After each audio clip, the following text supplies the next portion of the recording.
Hi everyone, welcome to my channel అంచ్. Friends, ఇవాళ నేను మీ అందరికీ చేసి చూపించబోయే రెసిపీ ఏంటంటే ఆలూ పరోటా. చాలా ఈజీగా చేసేసుకోవచ్చు మనం ఇంట్లోనే. దీనికి ఏం కావాలంటే ఫస్ట్ బాయిలింగ్ చేసిన ఉడకబెట్టుకున్న బంగాళదుంపల్ని పీల్ తీసేసుకుని మ్యాష్ చేసుకుని పెట్టుకోవాలి. ఇలా మ్యాష్ చేసుకున్న తర్వాత దీంట్లో తగినంత ఉప్పు, 1 టేబుల్ స్పూన్ కారం, ఒక 2-3 పెద్ద దుంపలు తీసుకున్నాను. తర్వాత 1 టేబుల్ స్పూన్ ధనియాల పొడి, కొంచెం పసుపు, తర్వాత డ్రై మ్యాంగో పౌడరు ఒక 2 చిటికెళ్ళు, తర్వాత ఒక 2 చిటికెళ్ళు వాముని బాగా నలిపేసుకుని అరచేతిలో వేసుకుని నలుపుకుని వేసుకోవాలి. తర్వాత కొత్తిమీర, అలాగే చిన్న అల్లం ముక్క, పచ్చిమిరపకాయ ముక్కల్ని తరుక్కుని వేసుకుని బాగా మిక్స్ చేసేసుకోవాలి. అంతే ఫ్రెండ్స్, మన ఆలూ పరాటా స్టఫింగ్ రెడీ అయిపోయింది. అలాగే పరాటా కోసం చపాతీ పిండిని కలుపుకుని పెట్టుకున్నాను.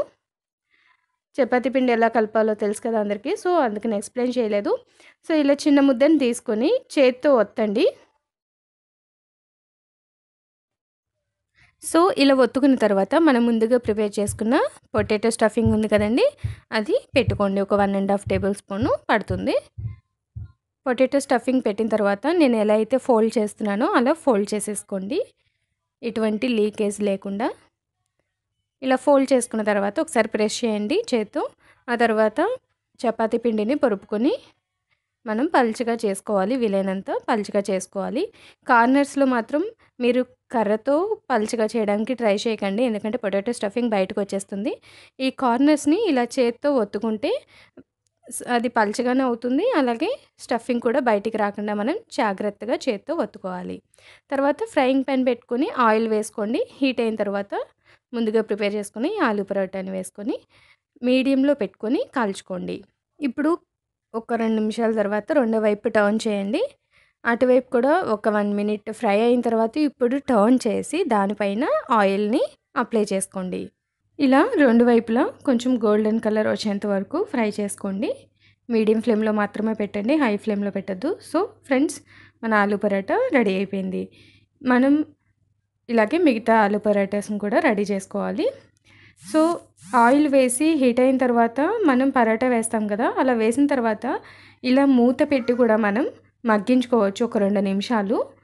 అలా మగ్గించుకొని టర్న్ చేసి ఆయిల్ వేసి ఫ్రై చేసుకుంటే కూడా చాలా టేస్టీగా ఉంటుంది. ఇలా మూత వేసి కుక్ చేసింది ఒక టేస్ట్ ఉంటుంది, మూత వేయకుండా ఫ్రై చేసింది ఒక టేస్ట్ ఉంటుంది. 2 ట్రై చేయండి ఫ్రెండ్స్. చూడండి, మంచిగా పొంగుతుంది కదా.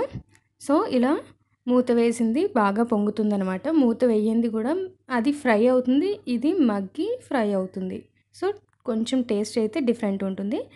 ఇలా అటు ఇటు తిప్పుకొని ఆయిల్ వేసుకొని ఫ్రై చేసుకోండి, మంచి గోల్డెన్ కలర్ వచ్చేంత వరకు. సో చూసారు కదా ఫ్రెండ్స్, ఎంత పల్చగా వచ్చిందో. మధ్యలో స్టఫింగ్ కూడా మంచిగా కుక్ అవుతుంది ఇలా పల్చగా చేసుకోవడం వల్ల. సో ఈ పరోటాలకి మంచి కాంబినేషన్ కీర పెరుగు పచ్చడి. కీర ముక్కల్ని చిన్నగా తరుక్కుని అందులో కొంచెం ఉప్పు, అలాగే పెప్పర్ వేసుకొని, పెరుగు వేసుకొని, కొంచెం వాటర్ వేసుకొని మిక్స్ చేసుకోండి. ఇది మన పెరుగు చట్నీలా గట్టిగా ఉండకుండా కొంచెం పల్చగా చేసుకోండి, అప్పుడే టేస్ట్ బాగుంటుంది పరోటాకి. అంతే ఫ్రెండ్స్, టేస్టీ ఆలూ పరోటా అయితే రెడీ అయిపోయింది. ఫ్రెండ్స్, ఈ వీడియో కనుక మీకు నచ్చినట్లయితే లైక్ చేయండి, షేర్ చేయండి, కమెంట్ చేయండి. Please to subscribe my channel and don't forget to click on bell icon. Thanks for watching. Have a nice day. Bye bye.